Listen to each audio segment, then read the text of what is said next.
Good morning. இன்னைக்கு நம்ம என்ன பார்க்க போறோம் அப்படின்னாக்கா சண்டே மண்டே தான் பார்க்க போறோம். ஓகே, சண்டே மண்டே உங்களுக்கு தெரிஞ்ச விஷயம்தான்.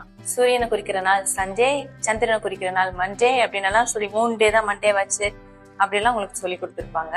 ஸோ இன்னைக்கு அதோடைய ரைட் ப்ரொனன்சியேஷனை நான் உங்களுக்கு சொல்லி தர போறேன். பிஃபோர் தட் நீங்க முதல்ல சண்டே மண்டே சொல்லுங்க.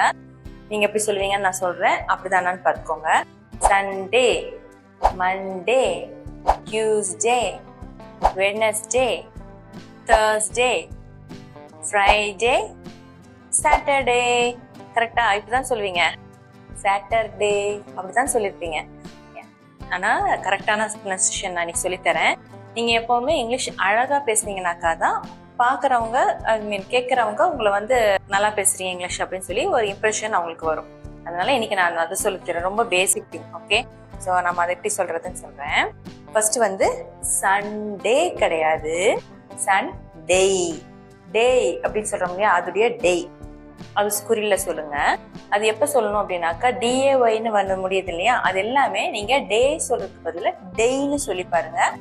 நீங்க கேட்கறவங்களுக்கு அது கரெக்டா தான் ஒழுகும். டே அப்படின்னு தான் ஒழுகும். நீங்க வந்து டெய் அப்படின்னு சொன்னீங்கன்னாக்கா தான் நீங்க அழகா பேசுற மாதிரி அவங்களுக்கு ஒரு ஃபீல் வரும். அண்ட் அதுதான் கரெக்டும் கூட. ஓகே, ஸோ நான் முதல் வார்த்தை நான் சொல்றேன் ஃபர்ஸ்ட், நீங்க செகண்ட் சொல்லுங்க. Sunday correct. Monday right. Tuesday right.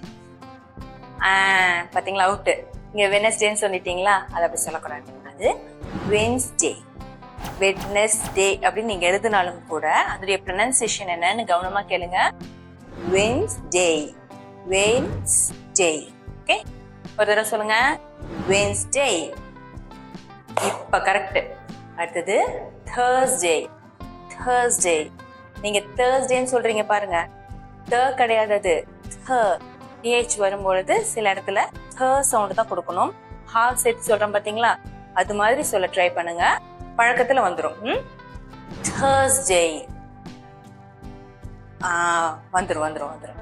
அடுத்தது ஃப்ரைடே, ஃப்ரைடே கரெக்ட்.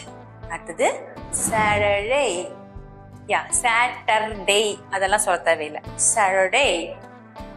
ஆமா, பழகுனா வந்துடும்.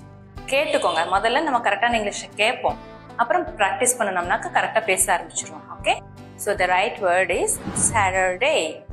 Yes correct. இப்போ வந்து நான் உங்களுக்கு ஃபர்ஸ்ட்னு சொல்றேன், என் கூடவே சேர்ந்து சொல்லுங்க, நம்ம ப்ராக்டிஸ் பண்ணலாம். Okay, so the first word is Sunday, Monday, Tuesday, Wednesday, Thursday, Friday, and Saturday. கரெக்டா சொன்னீங்க. 1-2 வேர்டு தான் மிஸ்டேக் ஆச்சு, பட் பரவாயில்ல. 2-3 தடவை பார்த்தீங்கன்னா ப்ராக்டிஸ் பண்ணீங்கன்னா வந்துடும். ஸோ இன்னைக்கு நீங்க சண்டே மண்டே தெரிஞ்சுக்கிட்டீங்க, டேஸ் ஆஃப் த வீக் கரெக்டா பேசியாச்சு. So very good. நம்ம நாளைக்கு வேற ஏதாவது ஒரு டாபிக்கோட வரலாம். நாம நெக்ஸ்ட் கிளாஸ்ல இன்னும் நிறைய வார்த்தைகளை எப்படி அழகா பேசுறது அப்படின்னு சொல்லலாம், இல்லாட்டி இன்னும் நிறைய வொக்காபுலரிஸ் கத்துக்கலாம். ஓகே, இந்த வீடியோ உங்களுக்கு பிடிச்சிருந்தது அப்படின்னாக்கா இப்படி ஒரு பட்டன் இருக்கு பாருங்க, அந்த பட்டன் தான் லைக் பட்டன். அந்த லைக் பட்டனை கொடுத்துருங்க. சப்ஸ்கிரைப் இன்னொரு பட்டன் இருக்கு பாத்தீங்களா, அதை கிளிக் பண்ணி அதுல ஆல் அப்படிங்கறத கொடுங்க. இது யாருக்காவது இங்கிலீஷ் தெரியாதவங்க தேவைப்படும் அப்படின்னு தோணுச்சுன்னா யூ கேன் ஷேர் இட். அதை ஷேர் அப்படின்னு இன்னொரு பட்டன் இருக்குல்ல, அதை கொடுத்துருங்க. தேங்க்யூ.